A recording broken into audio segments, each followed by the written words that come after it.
Students, I am Vinay Singh. Today I am going to teach you how to learn English, how to read English, how to write English and how to speak English. तो सबसे बड़ी बात यह है कि बच्चों के mind में है सर हम इंग्लिश बोले।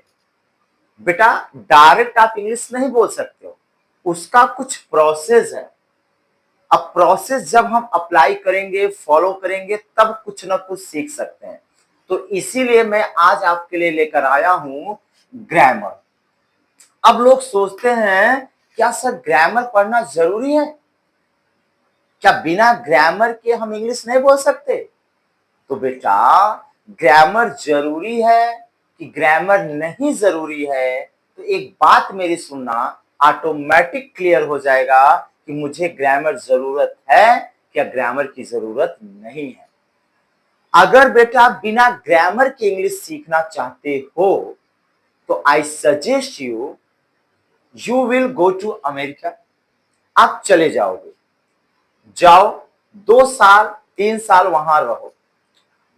इट्स माई गारंटी जब आप रिटर्न आओगे आप अंग्रेजी बोलोगे। अब वहां आपको ग्रामर की जरूरत नहीं पड़ेगी। अरे सर तब तो मुझे जाना पड़ेगा। बेटा जाओ, लेकिन अगर इंडिया में आपको इंग्लिश सीखना है, बोलना है, तो बेटा मुझे ग्रामर की जरूरत पड़ेगी। क्यों? बेटा जो इंग्लिश है ना, इट्स योर लैंग्वेज, एक भाषा है और सबके पास अपनी एक एक भाषा है। मेरे पास अपनी हिंदी है, मराठी है, गुजराती है, every language we have. But कोई भी लैंग्वेज जब हम सीखते हैं तो उसको सुनते हैं। एक छोटा सा बच्चा, सपोज मैं ही जब छोटा था तो मैंने अपनी भाषा को सुना और बोला। तो इंग्लिश भी एक भाषा है, तो इसे मुझे सुनना पड़ेगा, तब बोलना पड़ेगा, तब वहां मुझे ग्रामर की जरूरत नहीं है। क्या बेटा कोई इंग्लिश सुनाने वाला है इंडिया में? No sir. तब तो बेटा मुझे ये ग्रामर की सहायता लेनी पड़ेगी, क्योंकि ये ग्रामर इंग्लिश को सुनाता है, लिखाता है, पढ़ाता है, तब बुलवाता है। इसीलिए हम क्या सीखते हैं बेटा? ग्रामर। मान लो बेटा 2 लड़के हैं, एक इंडिया का है, एक अमेरिका का है, दोनों 2.5 साल के हैं, दोनों 2 या 2.5 साल के हैं। इट्स माई गारंटी जब इंडिया वाला बोलेगा वो हिंदी बोलेगा, अपनी मदर टंग बोलेगा, लेकिन अमेरिका वाला जब भी बोलेगा सॉरी वो इंग्लिश बोलेगा। हमारा राइट? कैसे? क्या उन्होंने कोचिंग क्लासेस ज्वाइन किया? No sir. क्या उन्होंने ट्यूशन ज्वाइन किया? No sir. क्या किसी टीचर ने उन दोनों को सिखाया? No sir. क्या उनको ऐसा एटमॉस्फेयर मिला? यस, उन्हें एटमॉस्फेयर मिला। उसे इंग्लिश का मिला, उसने इंग्लिश बोला। उसे हिंदी का मिला, वो हिंदी बोला। उसे मराठी का मिला, उसे मराठी बोला। अब इसी को मैं बदल दूं, अमेरिका वाला इंडिया में पैदा हो और इंडिया वाला अमेरिका में पैदा हो, तो बेटा ये जो अमेरिका वाला है ना वो हिंदी बोलेगा और जो इंडिया वाला है वो इंग्लिश बोलेगा। क्यों? क्योंकि वो सुन रहे हैं। तो यहां हमें सुनाने वाला बेटा कोई नहीं है, इसलिए हम पढ़ते हैं ग्रामर। अब मेरी बात समझ गए होंगे कि ग्रामर क्यों इतनी जरूरी है पढ़ने के लिए। तो स्टार्ट करते हैं ग्रामर। तो बेटा ग्रामर पढ़ने से पहले हमें यह पता होना चाहिए कि ग्रामर किसे कहते हैं। भाई ग्रामर कहते किसे हैं, ये अगर पता होगा तो आगे पढ़ने की इच्छा बढ़ेगी। तो ग्रामर किसे कहते हैं बेटा, ध्यान से समझना।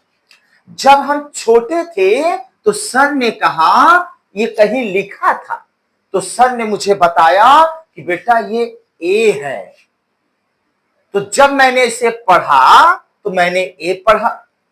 सर ने कहा लिखो तो मैंने ए लिखा।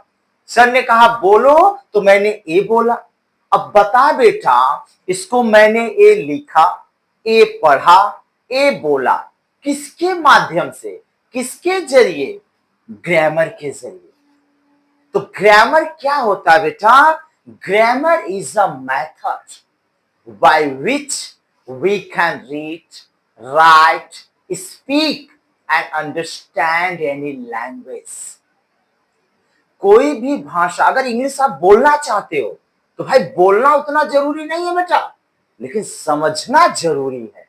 भाई आप तभी बोल पाओगे जब सामने वाली की बात को आप समझ पाओगे। तो ग्रामर किसे कहते हैं बेटा? Grammar is a method by which we can read, write, speak and understand any language correctly। Means क्या बताना चाह रहे हैं बेटा? Grammar is a method, grammar एक विधि है, एक योजना है, बाय विच, जिसके द्वारा वी माने हम, कैन रीड, पढ़ सकते हैं, राइट, लिख सकते हैं, स्पीक, बोल सकते हैं, एंड अंडरस्टैंड, और समझ सकते हैं, एनी लैंग्वेज, कोई भी भाषा अच्छी तरह से। वही क्या होता है बेटा? ग्रामर। और ग्रामर ही हमको सिखाता है कि भाई वर्ड को कहां रखना है, सेंटेंस को कहां रखना है, सेंटेंस को कब बोलना है, वर्ड को कब बोलना है, किस वर्ड का अर्थ क्या है, किस सेंटेंस का अर्थ क्या है, ये सब सीखते हैं बेटा कहां से? ग्रामर से। तो ये है हमारा ग्रामर। अब हम सीखने जा रहे हैं सर इंग्लिश। ओके, क्या सीखने जा रहे हैं? इंग्लिश। किसकी सहायता से सर? ग्रामर की सहायता से। अब बेटा आधे से ज्यादा बच्चे ग्रामर पढ़ते हैं टेंस से। कहां से पढ़ते हैं? टेंस से। तो बेटा वो जिंदगी भर कंफ्यूज रहते हैं, सर ये क्या है, ये क्या है, ये क्या है। अब आप ही सोच बेटा कि अगर कोई चीज अगर हम बीच से पढ़े तो जिंदगी भर हम कंफ्यूज रहेंगे। Suppose there is a tree, एक पेड़ है बेटा, उसे मुझे गिराना हो तो मैं डाल पकड़ के लटकूं तो नहीं गिरेगा, बट अगर मैं जड़ काट दूं आई थिंक गिर जाएगा। तो बेटा मुझे ग्रामर की जड़ पकड़ना है, क्योंकि बेटा शुरुआत अगर पकड़ लिए तो अंत तो नहीं कर सकते, लेकिन पहुंच तो सकते हैं। इसलिए कि डीओबी सबको पता है, डेट ऑफ बर्थ सब आप जानते हो, आपको भी अपना डीओबी पता है, भाई मैं कब पैदा हुआ। क्या डीओडी पता है? Date of death? No sir. क्यों? क्योंकि सर अंत तो पता ही नहीं होता है, लेकिन शुरुआत पता होता है। तो हम कंफ्यूज क्यों हैं? कंफ्यूज इसलिए है बेटा कि अगर हम टेंस से पढ़ रहे हैं तो टेंस के पहले बहुत सारी चीजें हैं। जैसे पहला है बेटा अल्फाबेट, फिर है बेटा लेटर, फिर है बेटा वर्ड, तब है बेटा सेंटेंस, फिर है बेटा आपका फ्रेज, फिर है बेटा आपका क्लॉज, तब जाकर आपका है बेटा टेंस। अब आप सोचो कि आपने पढ़ा सीधा टेंस से, अब टेंस के पहले देख रहे हैं बेटा कैसी चीजें हैं। अब मैं वर्ड को लाऊं तो भाई इसको सिलेबस के भी नाम से हम जानते हैं बेटा। अब सर टेंस हमने पढ़ा, अब आप ही सोच बेटा कहां से आएगा टेंस, कहां से आएगा ग्रामर? क्योंकि टेंस में पूछता है बेटा सेंटेंस। ध्यान से मेरी बात सुनना, टेंस में पूछता है क्या बेटा? सेंटेंस। और कोई भी सेंटेंस किससे बनता है बेटा? वर्ड से। और कोई भी वर्ड किससे बनता है? लेटर से। अब लेटर में क्या है सर? अल्फाबेट है।